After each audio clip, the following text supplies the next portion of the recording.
ഇതര സഹോദര സമുദായത്തിൽപ്പെട്ട ആരെങ്കിലും ഈ ശബ്ദം ശ്രവിക്കുന്നുവെങ്കിൽ അവർക്ക് എൻ്റെ ഇസ്ലാമിക തത്വാധിഷ്ഠിത അഭിവാദനങ്ങൾ. പരമകാരുണികനും പരമദയാലുവും പരമാധിപതിയും പരമാധികാരിയും പരമാധിനാഥനുമായ അല്ലാഹു സുബ്ഹാനഹു വ തആല ഈ പുണ്യമായ സദസ്സിന്റെ പവിത്രതയും പരിശുദ്ധതയും പരിപാവനതയും കൊണ്ട് നമ്മുടെ ഗതകാല ജീവിതത്തിലെ സമസ്ത അപരാധങ്ങളും പുറത്തു മാപ്പാക്കി തരുമാറാകട്ടെ. ശിഷ്ടമുള്ള ജീവിതം പാപങ്ങളിൽ നിന്ന് ഒഴിഞ്ഞു മാറി അള്ളാഹുവിനും അവന്റെ പ്രവാചകനും വെടിപ്പെട്ട് ജീവിക്കുവാൻ ആദ്യമായി എന്നോടും ശേഷം നിങ്ങളോടും ഞാൻ വസിയ്യത്ത് ചെയ്യുകയാണ്. കരുണാമയനായ അല്ലാഹു സുബ്ഹാനഹു വ തആല ഈ പുണ്യമായ സദസ്സിൽ ഒരുമിച്ച് കൂടിയതുപോലെ അവന്റെ സച്ചരിതരും സതീർത്ഥരും സുഹൃതവാന്മാരുമായ ദാസന്മാരുടെ സംഗമസ്ഥാനമായ സ്വർഗത്തിലും ഇതേപോലെ സമ്മേളിക്കാനുള്ള സുഹൃതമായി നമ്മുടെ ഈ സംഗമത്തെ അല്ലാഹു സ്വീകരിക്കുമാറാകട്ടെ. നമ്മിൽ നിന്ന് മൺമറഞ്ഞു പോയ നമ്മുടെ മാതാപിതാക്കൾ, ബന്ധുമിത്രാദികൾ, സഹോദരി സഹോദരന്മാർ, ദുആ കൊണ്ട് നമ്മോട് വസിയ്യത്ത് ചെയ്തവർ, ഇൽമിന്റെ പടികളിൽ നമ്മുടെ സഹായികളായിരുന്നവർ, നമ്മുടെ അഭ്യുദയാകാംക്ഷികൾ, എല്ലാത്തിലുമുപരി ഈ പരിപാവനമായ മജ്‌ലിസുൽ ഇൽമിന്റെ തീരങ്ങളിലേക്ക് നമ്മെ കൈപിടിച്ച് നടത്തിയ അഭിവന്ദരായ നമ്മുടെ ഗുരുനാഥന്മാർ, എല്ലാവരുടെയും ഖബറിടങ്ങളെ അല്ലാഹു സുബ്ഹാനഹു വ തആല വിശാലമാക്കി കൊടുക്കുമാറാകട്ടെ.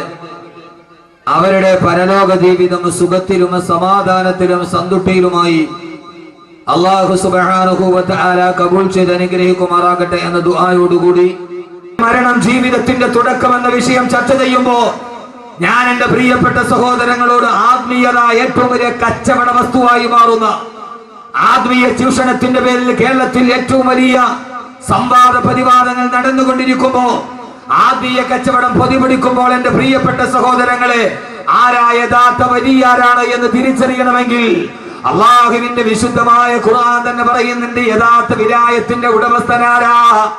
അള്ളാഹുവിന്റെ വിശുദ്ധമായ ഖുർആനിൽ അള്ളാഹു തന്നെ വലിയന്റെ അടയാളം പറയുമ്പോ അത് പച്ചത്തലപ്പാവിന്റെ ഏറ്റവും വലിയ സമ്പന്നാടിസ്ഥാനത്തിന് കിട്ടിയ പച്ചക്കളറല്ല. പച്ച തസ്ബീഹുമാല ഇട്ടത് കൊണ്ട് ഒരാൾ വലിയാകണമെന്നില്ല. അള്ളാഹുവിന്റെ ഖുർആനിൽ അള്ളാഹു പറയുകയാണ് വലിയന്റെ അടയാളം എന്താ? ഖുൽ യാ അയ്യുഹല്ലദീന ഹാദൂ ഇൻ സഅംതും അന്നകും ഔലിയാഉ ലില്ലാഹ് മിൻ ദൂനിൻ നാസി ഫതമന്നഉൽ മൗത ഇൻ കുന്തും സ്വാദിഖീൻ. അള്ളാഹുവിന്റെ പ്രവാചകൻ നബി മുഹമ്മദ് മുസ്തഫ, ആദരവായ പ്രവാചകൻ നബി മുഹമ്മദ് മുസ്തഫ, താജദാറെ മദീന നബി മുഹമ്മദ് മുസ്തഫ സല്ലല്ലാഹു അലൈഹി വസല്ലമയുടെ ഏറ്റവും വലിയ എതിരാളികളായ ജൂതന്മാർ മുഴുവനും വഖാലത്തിൽ യഹൂദു നഹ്നു അബ്നാഉല്ലാഹി വഅഹിബ്ബാഹു, ഞങ്ങൾ അള്ളാഹുവിന്റെ മക്കളാണ്, ഞങ്ങൾ അള്ളാഹുവിന്റെ ഇട്ടക്കാരാണെന്ന് അവകാശവാദം ഉന്നയിച്ചപ്പോ മക്കയിലെ ജൂതന്മാര് മുഴുവനും ഞങ്ങൾ പടച്ചതമ്പുരാന്റെ ഏറ്റവും വലിയ ഇട്ടക്കാരാ, അള്ളാഹുവിനെ ഏറ്റവും കൂടുതൽ സ്നേഹിക്കുന്നവരെ ഞങ്ങളാണെന്ന് ജൂതന്മാര് പറഞ്ഞു നടന്നപ്പോ ആ സമയത്ത് അല്ലാഹു സുബ്ഹാനഹു വ തആല അള്ളാഹുവിന്റെ റസൂലിനായ തറക്കി നബിയെ, അള്ളാഹുവിനോട് ഏറ്റവും ഇഷ്ടമുള്ളവരാണ് ജൂതന്മാരെന്നവർ അവകാശവാദം പറയുന്നുവെങ്കിൽ അവരോടങ്ങ് ചോദിക്കും നബിയെ, നിങ്ങൾ അള്ളാഹുവിനെ ഇഷ്ടപ്പെടുന്നവരാണെങ്കിൽ, അള്ളാഹുവിനെ നിങ്ങൾ സ്നേഹിക്കുന്നവരാണെങ്കിൽ ഖുൽ യാ അയ്യുഹല്ലദീന ഹാദൂ ഇൻ സഅംതും അന്നകും ഔലിയാഉ ലില്ലാഹ്, നിങ്ങൾ അള്ളാഹുവിന്റെ ഔലിയാക്കളാ, അള്ളാഹുടെ വലിയകളാ നിങ്ങളെന്ന് നിങ്ങൾ ആടുകൾക്ക് 40 വട്ടം പറഞ്ഞുകൊണ്ടിരിക്കുന്നെങ്കിൽ വിലായത്തിന്റെ അടയാളം എന്താ? അള്ളാഹുന്റെ ഔലിയാക്കളാണ് നിങ്ങളെങ്കിൽ ഫതമന്നഉൽ മൗത, നിങ്ങൾക്ക് മരിക്കാൻ ധൈര്യമുണ്ടോ? നിങ്ങൾക്ക് മരിക്കാൻ ധൈര്യമുണ്ടോ? എത്രയും പെട്ടെന്ന് ഈ ഭൂമിയിൽ നിന്ന് ഭരിച്ചിട്ട് എന്റെ അടുക്കലേക്ക് വരാൻ നിങ്ങൾക്ക് ധൈര്യമുണ്ടോ എന്ന് അവരോട് ചോദിക്കുക. റസൂലല്ലാഹ് അള്ളാഹുവിന്റെ ചോദ്യം ഇറങ്ങി.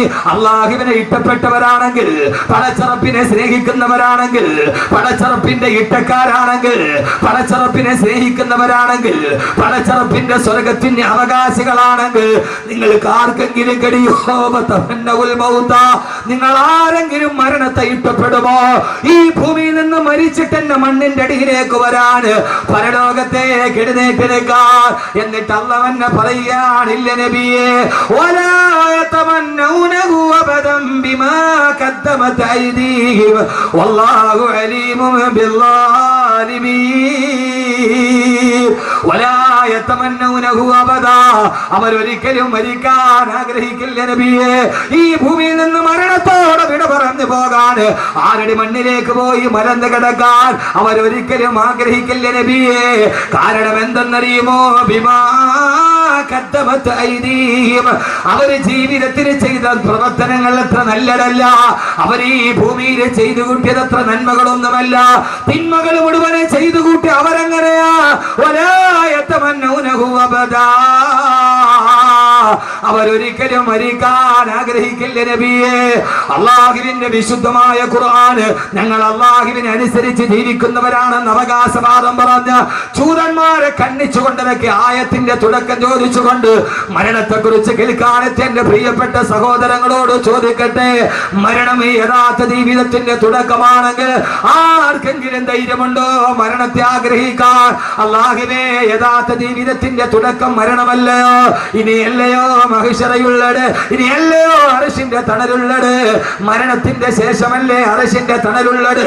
മരണത്തിന് ശേഷമല്ലേ ഹിസാബുള്ളത്? മരണത്തിന് ശേഷമല്ലേ സിറാത്തുള്ളത്? മരണത്തിന് ശേഷമല്ലേ മീസാനുള്ളത്? മരണത്തിന് ശേഷമല്ലേ നരകമുള്ളത്? മരണത്തിന് ശേഷമല്ലേ സ്വർഗത്തിന്റെ സുന്ദരതയുള്ളത്? അതുകൊണ്ട് എനിക്ക് നീ ദുനിയാവിൽ ജീവിക്കണ്ട, എത്രയും പെട്ടെന്ന് എനിക്ക് ഇവിടെ നിന്ന് മരിച്ചാൽ മതിയെന്ന് എന്തേ സഹോദരന്മാരെ ആഗ്രഹിക്കാൻ കഴിയുന്നില്ല? അല്ലാഹു പറയുകയാണ്, വലാ യതമന്നൗനഹു അബദൻ ബിമാ ഖദ്ദമത് ഐദീഹിം, അവരുടെ ജീവിതത്തിൽ അവര് ചെയ്തു വെച്ച കാര്യങ്ങൾ എത്ര നല്ലതല്ലാത്തത് കൊണ്ട് അവരാരും മരണത്തെ ആഗ്രഹിക്കില്ലെന്ന് അള്ളാഹുവിന്റെ വിശുദ്ധ ഖുർആൻ.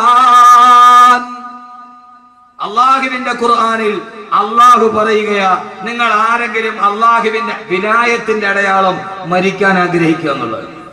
വലിയ ഔലിയാക്കൾക്ക് ഇവിടെ ജീവിക്കണമെന്ന് വലിയ ആഗ്രഹമൊന്നുമില്ല. അതുകൊണ്ട് തന്നെ അവർക്ക് പണത്തിനോട് വലിയ അത്യാർത്തിയൊന്നുമില്ല. അള്ളാഹുവിന്റെ യഥാർത്ഥ വലിയകളാരാ?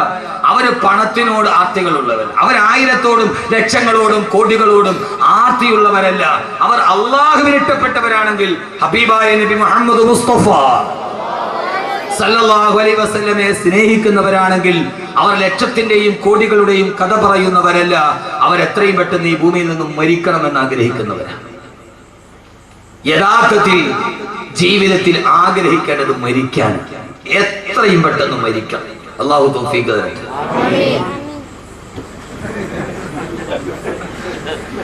എത്രയും പെട്ടെന്ന് ഈ ഭൂമിയിൽ നിന്ന് മരിക്കണം. അല്ലാഹു തൗഫീഖ് തരട്ടെ. ഒരൊറ്റ പെണ്ണുങ്ങൾ ആമീൻ പറഞ്ഞിട്ടില്ല. കാരണം എന്താ? അവർ കണ്ട സീരിയൽ പകുതി പോലും ആയിട്ടില്ല. എന്റെ കൊച്ചിന്, എന്റെ ആദ്യത്തെ കുട്ടിക്ക് അവനെ പ്രസവിച്ചതിനാണ് ഒരു സീരിയൽ തുടങ്ങിയത്. ഞാൻ മിനിങ്ങാന്ന് ഭാര്യയോട് പറഞ്ഞു, അത് ഇതുവരെ തീർന്നിട്ടില്ലാന്ന്. അത് ആദ്യ സംവിധാനം ചെയ്ത ആള് മരിച്ചു, രണ്ടാമത് സംവിധാനം ചെയ്ത ആള് മരിച്ചു. ഇനി അയാളുടെ മോനാണ് സംവിധാനം ഇപ്പൊ ചെയ്യുക. സീരിയൽ പകുതിയായിട്ട് അതിൽ ആദ്യത്തെ ദുഷ്ട പിന്നെ നന്നാവും, പിന്നെ അവള് ദുഷ്ടയാവും, പിന്നെ അടുത്ത് നന്നാവും, അമ്മാതിരി. അപ്പൊ ഇനിയിപ്പൊ അത് തീർന്നിട്ട് അതിന്റെ ക്ലൈമാക്സ് കാണാതെ എങ്ങനെ മരിക്കുക? പച്ചപ്പൊട്ടി, പച്ചപ്പൊട്ടി, പൊട്ടി വേറെ പച്ചപ്പൊട്ടി. ഈ ഇരിക്കുന്ന പച്ചപ്പൊട്ടികൾ. കാരണമല്ല, മേക്കപ്പിന്റെ സാരി ഉടുത്ത് ഗ്ലിസറിൻ തേച്ചിട്ട് കരയുന്ന പെണ്ണിനെ കണ്ടിട്ട്, കണ്ണിന് ഗ്ലിസറിൻ തേച്ചിട്ട് കരയുന്ന പെണ്ണിനെ കണ്ടിട്ട് 21 ഇഞ്ചിന്റെ മുമ്പിൽ ഇരുന്നിട്ട് പൊട്ടിക്കരഞ്ഞ പച്ചപ്പൊട്ടിയാണ്. പച്ചപ്പൊട്ടി. അവള് കരയുന്നത് ഗ്ലിസറിൻ തേച്ചിട്ടാണ്. അവള് ക്യാമറയുടെ മുമ്പിൽ ആ സീരിയലുകാരി കളഞ്ഞത്. ഒരു സീരിയൽ നടിക്ക് 500 സാരി ഉണ്ടെന്നാണ് ഇന്നത്തെ വനിതയുടെ റിപ്പോർട്ട്. 500 സാരി. യഥാർത്ഥത്തിൽ അഭിനയം പച്ചപ്പൊട്ടി എന്നല്ലാതെ അതിന്റെ അപ്പുറത്തേക്ക് പറയാൻ കഴിയില്ല. ഗ്ലിസറിൻ തേച്ച് കരയുന്ന ആ പെണ്ണ്, 500 സാരിയുള്ള പെണ്ണ് ഒരു ദിവസം 10 പ്രാവശ്യം സാരി മാറി മാറി ഉടുത്ത് ക്യാമറയുടെ മുമ്പിൽ ഗ്ലിസറിൻ തേച്ചിരിക്കുന്ന പെണ്ണിനെ കണ്ടിട്ട് കരഞ്ഞ പെണ്ണ് അവളാണ് പച്ചപ്പൊട്ടി. അതിനേക്കാൾ വലിയ പൊട്ടി വേറെ ലോകത്തില്ല. പച്ചപ്പൊട്ടി. നിങ്ങൾ പറഞ്ഞിട്ടായിരിക്കും. യഥാർത്ഥത്തിൽ എന്റെ പ്രിയപ്പെട്ട സഹോദരങ്ങളെ, ഏറ്റവും പ്രധാനപ്പെട്ട ജീവിതം മരണത്തിന് ശേഷമാണ്. മരിക്കുക എന്ന് പറയുന്നത് സന്തോഷമാണ്. അള്ളാഹു ആ സന്തോഷം നമുക്ക് നൽകി അനുഗ്രഹിക്കട്ടെ. ആമീൻ പറയും മനുഷ്യന്മാരെ. അതുകൊണ്ടല്ലേ അള്ളാഹുവിന്റെ വിശുദ്ധമായ ഖുർആൻ പറഞ്ഞത് എന്താ? കുല്ലു നഫ്സിൻ ദായിഖത്തുൽ മൗത്ത്, കുല്ലു നഫ്സിൻ ദായിഖത്തുൽ മൗത്ത്. എല്ലാ മനുഷ്യ ശരീരവും, യഥാർത്ഥത്തിൽ നമുക്ക് അറിയാവുന്ന ചില ആയത്തുകളുണ്ട്. നമ്മൾ ഏറ്റവും കൂടുതൽ കേട്ടിട്ടുള്ള ആയത്താണ് കുല്ലു നഫ്സിൻ ദായിഖത്തുൽ മൗത്ത്. എന്താ അതിന്റെ അർത്ഥം? എന്താ അതിന്റെ അർത്ഥം? ഇതാ ദറസ് എന്നതിന്റെ ഗുണം. എല്ലാ ജീവജാലങ്ങളും മരണപ്പെട്ടു പോകും. ഇത് നമ്മൾ പണ്ട് മുതലേ പറഞ്ഞു പഠിച്ച ഒരർത്ഥമാണ്. ചില ആയത്തുകൾ നമുക്ക് ആയത്തറിയാം, പക്ഷെ അർത്ഥം അറിയില്ല. അപ്പൊ നമുക്കറിയാം ജുമയുടെ ശക്കം ബെല്ലടിച്ചു, പള്ളിക്കകത്ത് ഒരാൾ ബെല്ല. ആയത്ത് കേൾക്കുമ്പോൾ മോനെ ഒന്നുകൂടി ഒത്തിരി സൗണ്ട് തുറന്നു വിട്ടേ, ഒരു ഇത്തിരി എക്കോ വെറുതെ വിട്ടാ ഹുനാന്ന് പറഞ്ഞാൽ ഹുന ഹുന ഹുനാന്ന് കേൾക്കണത്, എന്നാലേ തന്നെ സുഖമുള്ളൂ. ആ സമയം യഥാർത്ഥത്തിൽ നമ്മൾ പണ്ട് മുതലേ പറഞ്ഞു പഠിച്ച ഒരർത്ഥമാണ് കുല്ലു നഫ്സിൻ ദായിഖത്തുൽ മൗത്ത്. എല്ലാ ജീവജാലങ്ങളും മരണം. ഇവിടെ എല്ലാ ജീവജാലങ്ങളും മരിക്കുമെന്നല്ല. കുല്ലു നഫ്സിൻ ദായിഖത്തുൽ മൗത്ത്. എല്ലാ ജീവജാലങ്ങളും മരണത്തിന്റെ രുചിയേറിയ. ദാക എന്ന് പറഞ്ഞാൽ രുചിക്കുക. മരണത്തിനൊരു രുചിയുണ്ടെന്ന് വിശുദ്ധ ഖുർആൻ. മരണത്തിന് രുചിയുണ്ട്. ഓണമെടുത്തപ്പോ സീരിയലുകളിൽ മുഴുവനും, ചാനലുകൾ മുഴുവനും, എല്ലാ പത്രപ്രസിദ്ധീകരണങ്ങളും പായസം ഉണ്ടാക്കുന്ന രുചിയുടെ വകഭേദങ്ങൾ പറയുമ്പോ എല്ലായിടത്തും പായസത്തിന്റെ രുചിയാണ്. അൽസാദിന് 101 കറിയാണ് ഇപ്രാവശ്യം. ഗിന്നസ് ബുക്കിൽ കയറാൻ പോയ കഴക്കൂട്ടത്ത് എല്ലായിടത്തും രുചിയുടെ കഥകൾ. യഥാർത്ഥത്തിൽ എന്റെ പ്രിയപ്പെട്ട സഹോദരങ്ങളെ, ഏറ്റവും വലിയ രുചിയേടാ? അള്ളാഹുവിന്റെ ഖുർആൻ പറയുകയാണ് കുല്ലു നഫ്സിൻ ദായിഖത്തുൽ മൗത്ത്. എല്ലാ ജീവജാലങ്ങളും മരണത്തിന്റെ രുചിയറിയുമെന്ന് ദാക. ദാക എന്ന് പറഞ്ഞാൽ രുചിക്കുക. മരണത്തിന് രുചിയുണ്ട്. ആ രുചി ഏതാണ്? ഏതായാലും ലോകത്ത് രണ്ട് രുചിയേ ഉള്ളൂ. ഒന്നുകിൽ അത് മധുരമാണ്, അല്ലെങ്കിൽ അത് കയ്പാണ്. മരണത്തിന് 2 രുചിയാണ്. ഒന്നുകിൽ കയ്പേറിയ മരണം, അല്ലെങ്കിൽ രുചികരമായ മധുരമൂറുന്ന മരണം. അല്ലാഹുവേ അല്ലാഹുവേ അല്ലാഹുവേ, നിന്റെ അടിമകൾ ഈ പാതിരാ സമയത്ത് ഇവിടെ ഒരുമിച്ചിരിക്കുകയാണ്. ജീവിതത്തിന്റെ കഥ പറയാനല്ല, ലാഭത്തിന്റെ കണക്ക് കൂട്ടുകാരനാക്കാനല്ല. അല്ലാഹുവേ, ഞങ്ങളുടെ ഏറ്റവും വലിയ കച്ചവടം മരണത്തിന് ശേഷമുള്ള കച്ചവടമാണ്. ഞങ്ങളുടെ മരണം നീ രുചികരമാക്കണേ അല്ലാ. ഞങ്ങളുടെ മരണം നീ രുചികരമാക്കി തരണേ തമ്പുരാനെ. ഏറ്റവും രുചികരമായ മരണം കാണുമ്പോ, അതുകൊണ്ടല്ലേ ആദരവായ പ്രവാചകൻ നബി മുഹമ്മദ് മുസ്തഫ,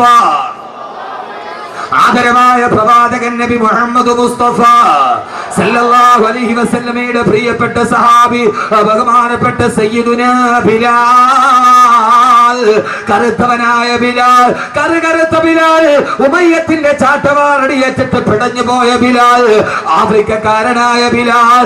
ആ ബിലാൽ മരണാസന്നനായി കിടക്കുമ്പോ ബിലാൽ റളിയല്ലാഹു തആല നിന്റെ കട്ടിലിന്റെ ഭാഗത്ത് ബിലാൽ കിടന്ന് സക്കറാത്തിൽ കിടന്ന് പിടയുകയാണ്. ഭാര്യ മക്കള് നിലവിളിക്കുമ്പോ, ഭാര്യ മക്കളും മാതാപിതാക്കളും ബിലാൽ റളിയല്ലാഹു അൻഹുവിന്റെ ചുറ്റുഭാഗത്ത് നിന്ന് പൊട്ടിക്കരയുമ്പോ, ആ സമയത്ത് കറുത്തവനായ ബിലാൽ ചിരിച്ചില്ല. മനുഷ്യരെ, കറുത്തവനായ ബിലാലിന്റെ മുഖം വെളുത്തു. ഏത് സമയത്തെന്നറിയുമോ? മരണവേദന മുന്നിൽ കണ്ട സമയം. ഏത് കറുത്തവനും വെളുക്കുന്നൊരു ദിവസമുണ്ട്. ആ ദിവസമാണ് മരണദൂതം വരുന്ന ദിവസം, അസ്റായീൽ വരുന്ന ദിവസം. ഏത് കറുത്ത പെണ്ണിന്റെ മുഖവും വെളുമ്പുന്ന ദിവസം. അന്നാണ് കറുത്തവനായ ബിലാലിന്റെ മുഖത്ത് വെളുപ്പുണ്ടായത്. ബിലാല് പറഞ്ഞു, പത്രേ, നിങ്ങൾ എന്തിനാണ് കരയുന്നത്? എന്തിനാ നിങ്ങൾ ഇവിടെ നിന്ന് വിട പറയുകയല്ലേ? ഉപ്പയെ നഷ്ടപ്പെടുകയല്ലേ? ഭർത്താവിനെ നഷ്ടപ്പെടുകയല്ലേ? പൊന്നുമകനെ നഷ്ടപ്പെടുകയല്ലേ? ആ വിതയൊത്തിട്ട് ഞങ്ങൾ കരയുകയാണെന്ന് മറുപടി പറയുമ്പോ മരണസമയത്ത് പടം തുണിക്കെട്ടിൽ കിടന്ന ബിലാൽ റളിയല്ലാഹു അൻഹു തന്റെ പ്രിയപ്പെട്ട ഭാര്യ മക്കളോട് പറഞ്ഞതെന്താ? നിങ്ങൾ എന്റെ മുമ്പിൽ ഇരുന്നിട്ട് കരയുന്നത് എന്തിനാ? എനിക്ക് ഏറ്റവും വലിയ സന്തോഷം ഇപ്പോഴാ. ഞാൻ മരിക്കുന്നതാണ് എനിക്ക് ഏറ്റവും വലിയ സന്തോഷം. സന്തോഷത്തോടെ നിങ്ങൾ എന്നെ യാത്രയാക്കണേ. കാരണം മരിച്ചു കഴിഞ്ഞാല് ഞാൻ പോകുന്നത് എവിടേക്കാണ്? അൽകാ മുഹമ്മദൻ വഹിസുബാ, അൽകാ മുഹമ്മദൻ വഹിസുബാ. ഞാൻ ഹബീബായ നബി തങ്ങളെ കാണാൻ പോവുകയല്ലേ, ഞാൻ അബൂബക്കറിനെ കാണാൻ പോവുകയല്ലേ. എനിക്ക് മുമ്പേ വിട പറഞ്ഞു പോയ ഉമറിനെ കാണാൻ, എനിക്ക് മുമ്പേ വിട പറഞ്ഞു പോയ ഉമറിനെ കാണാൻ. സഹോദരങ്ങളെ, മരണം ജീവിതത്തിന്റെ തുടക്കമെന്ന ശീർഷകത്തിന്റെ കീഴിൽ ആദ്യം അറിയുക, മരിച്ചു കഴിഞ്ഞാലാണ് പിന്നെ മനക്കോട്ടകൾ തെളിയുക. സ്വപ്നങ്ങൾ പൂവണിയുന്ന ദിവസം മരണശേഷമാണ്. ഇവിടെ സ്വപ്നം കാണാനേ കഴിയൂ. ഇത് സ്വപ്നം വിളയുന്ന മണ്ണല്ല. ഈ ഭൂമി സ്വപ്നം മണയുന്ന തിളയുന്ന മണ്ണല്ല. ഈ ഭൂമി സ്വപ്നങ്ങൾ തകർന്നു പോകുന്ന മണ്ണാണ്. വമൽ ഹയാത്തു ദുനിയാ ഇല്ലാ മതാഉൽ ഗുറൂർ. ഈ ദുനിയാവിലെ സ്വപ്നങ്ങൾ പൂവണിഞ്ഞിട്ട് ഒരാളും പോയിട്ടില്ല. ഒരു മനുഷ്യന്റെ ഈ സ്വപ്നങ്ങൾ ഇവിടെ പൂവണിഞ്ഞിട്ടില്ല. ആളുകളെ കുടുകുടാ ചിരിപ്പിച്ചവരെ ചിരിക്കാൻ കഴിയാത്ത ഭൂമി. എന്റെ പ്രിയപ്പെട്ട സഹോദരങ്ങള്, എന്റെ പ്രിയപ്പെട്ട ചെറുപ്പക്കാരാ, 2.5 മണിക്കൂർ സിനിമാ കോട്ടയിൽ നിന്നെ കുടുകുടാ ചിരിപ്പിച്ച തിരുവനന്തപുരം ജില്ലക്കാരൻ, നിന്നെ കുടുകുടാ ചിരിപ്പിച്ച ഹാസ്യതാരം ഇന്ന് വെല്ലൂർ ഹോസ്പിറ്റലിൽ നിന്ന് വീട്ടിലിരുന്ന് പൊട്ടിക്കരയുകയാണ്. അയാൾക്ക് ചിരിക്കാൻ കഴിയുന്നില്ല. 2.5 മണിക്കൂർ നിന്നെ പൊട്ടിച്ചിരിപ്പിച്ചവര് ഇന്ന് കസേരയിൽ ഇരുന്നിട്ട് ചിരിക്കാൻ കഴിയുന്നില്ല. മറ്റൊരുത്തനെ ചിരിപ്പിച്ചവരെ ചിരിക്കാൻ കഴിയാത്ത ലോകം. 2.5 മണിക്കൂർ നിന്നെ പൊട്ടിച്ചിരിപ്പിച്ച ഇരിങ്ങാലക്കുടക്കാരൻ ഇന്നസെന്റിന് ജീവിതത്തിന് ചിരിക്കാൻ കഴിഞ്ഞിട്ടില്ല. ആ മഹാനായ നടൻ പോലും, നിങ്ങളുടെ ഭാഷയിൽ ഞാൻ പറഞ്ഞാൽ ആ വലിയ നടൻ പോലും പറഞ്ഞത് എന്തെന്നറിയുമോ? സിനിമയിൽ ഞാൻ 200ഓളം സിനിമയിൽ ഞാൻ അഭിനയിച്ചിട്ടുണ്ട്. ഇങ്ങനെ ഒരു തിരക്കഥ ഒരു നിർമ്മാതാവും ഇതേവരെ എന്നോട് പറഞ്ഞിട്ടില്ല. അദ്ദേഹത്തിന് ക്യാൻസർ വന്നു പത്രേ. രോഗത്തോട് മല്ലടിച്ച് അവസാനം ചെക്കപ്പിന് പോയപ്പോ ഭാര്യ തൊട്ടടുത്തിരിക്കുന്നുണ്ട്. ഡോക്ടർ പറഞ്ഞു, നിങ്ങളുടെ രോഗം പൂർണ്ണമായി ഭേദമായി. തലേ ദിവസം ഭാര്യക്കൊരു തലവേദന വന്നു. അതിന്റെ റിസൾട്ട് വാങ്ങിക്കാൻ അതേ ഡോക്ടർ തന്നെ പറഞ്ഞു. ഒരേ സമയത്ത് തന്നെ അറ്റൻ ടൈമിന് തന്നെ ഇന്നസെന്റിനോട് പറഞ്ഞു പത്രേ, നിങ്ങളുടെ രോഗം പൂർണ്ണമായി ഭേദമായി. റിസൾട്ട് വാങ്ങിച്ചിട്ട് ഭാര്യയോട് പറഞ്ഞു, ഭാര്യയ്ക്ക് ക്യാൻസർ ആണ്, ഭാര്യയ്ക്ക് ക്യാൻസറിന്റെ തുടക്കമാണ്. ഭർത്താവിന് രോഗശമനം വന്ന ദിവസം തന്നെ ഭാര്യയ്ക്ക് ക്യാൻസർ പിടിപെട്ട ഒരു തിരക്കട ഇന്നേ വരെ അപ്രഭാളികളിൽ ഞാൻ കണ്ടിട്ടില്ല. ഞാൻ എന്റെ ജീവിതത്തിലാണ് ഇത് അനുഭവിച്ചത്. സഹോദരങ്ങളെ, ഇന്ത്യ രാജ്യത്തെ മുഴുവനും അടക്കി ഭരിച്ച ഇന്ത്യൻ നാഷണൽ കോൺഗ്രസിന്റെ പ്രസിഡന്റും പോയി ലണ്ടനിലേക്ക് ചികിത്സയ്ക്ക് വേണ്ടി. ഇന്ത്യ അടക്കി പിടിച്ച പെണ്ണിന്, ഇന്ത്യ അടക്കി പിടിച്ച ഇറ്റലിക്കാരി പെണ്ണിന് ജീവിതത്തിൽ ഇപ്പൊ ചിരിക്കാൻ കഴിയുന്നില്ല. നാടകമേ ഉലകം, നാളെ നടപ്പതേ ആരറിവാൾ. തമിഴന്റെ വാക്കുകളാണ് വലുത്. നാടകമേ ഉലകം, നാളെ നടപ്പതേ ആരറിവാൾ. ഈ ഉലകം നാടകമാണ്. ഇതൊരു നാടകവേദിയിലെ തിരക്കഥയാണിത്. നമ്മൾ ഈ നാടകത്തിലെ അഭിനേതാക്കളാണ്. ഇടയ്ക്ക് വില്ലൻ നായകനാവുന്നു, ഇടയ്ക്ക് നായകന് വില്ലനായി മാറുന്നു. സഹോദരങ്ങളെ, ഇത് ദുനിയാവ്. സ്വപ്നം കരിഞ്ഞ ഭൂമിയാണ് ഈ ദുനിയാവ്.